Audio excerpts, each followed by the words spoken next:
আসসালামু আলাইকুম ওয়া রাহমাতুল্লাহি ওয়া বারাকাতুহু। সুপ্রিয় সকল ভিউয়ার্স, আজকের ভিডিওতে আমরা দেখাবো ৪৮তম কেন্দ্রীয় পরীক্ষা ১৪৪৬ হিজরির মাদ্রাসা ওয়ারি ফলাফল কিভাবে ডাউনলোড করবেন এবং প্রিন্ট করবেন। তো চলেন আজকের ভিডিও শুরু করা যাক। তো মাদ্রাসা ওয়ারি ফলাফল দেখার জন্য গুগলে এসে সার্চ করতে হবে ওয়াইফাক রেজাল্ট।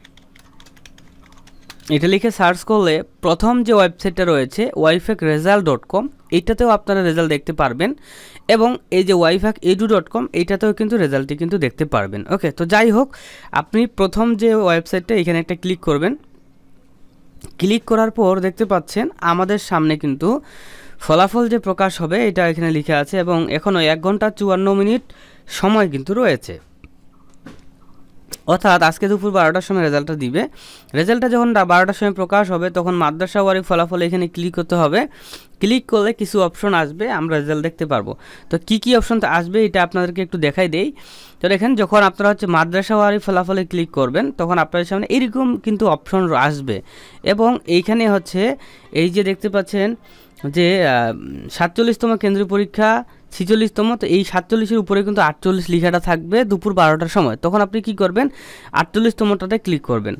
তো মনে করেন যে ৪৮তম রেজাল্ট যেহেতু এখনও দুপুর 12টা বাজেনি, সো যখন রেজাল্টটা প্রকাশ করবে তখন ৪৮টা মনে করেন ক্লিক করবেন, তারপরে মারহালা নির্বাচন করবেন। ঠিক আছে, যে আপনি কোন মারহালার সম্পূর্ণ মাদ্রাসার রেজাল্টই দেখতে চাচ্ছেন। সো আমরা ফজিলতের রেজাল্টটা দেখব। তো ফজিলত মারহালার যে মানে ইলহাক নাম্বারটা রয়েছে সেই ইলহাক নাম্বারটি কিন্তু এখানে বসাইতে হবে। সো আমি এখানে ইলহাক নাম্বারটা বসাচ্ছি। বসানোর পরে নেক্সট বাটনে ক্লিক করতে হবে। তো যেহেতু ৪৮তম এখনও প্রকাশ করেনি, তো ৪৭-এর একটা রেজাল্ট আমরা দেখি। নেক্সটে ক্লিক করবেন, তখন মাদ্রাসার মোবাইল নাম্বারটা এখানে আসবে। তো 2টা ওয়ার্ড, মাদ্রাসার মোবাইল নাম্বার 2টা ওয়ার্ড কিন্তু দেয়া থাকবে না। সো এই 2টা ওয়ার্ড আপনাকে প্রিন্সিপালের কাছ থেকে জেনে নিতে হবে।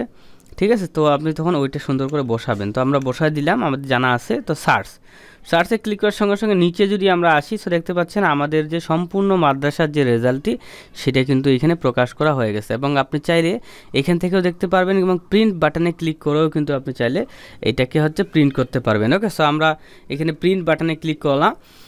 তো আমরা এটাকে যেহেতু আমাদের প্রিন্টার নাই, তার জন্য আমরা এটাকে সেভ এস পিডিএফে আমরা সেভ করে নিতে পারি। আমি এখানে A4 সাইজের পৃষ্ঠা দিলাম, তারপর আমরা চাইলে ল্যান্ডস্কেপ দিতে পারি, তাহলে আমাদের রেজাল্টটা এইভাবে সুন্দর করে আসবে।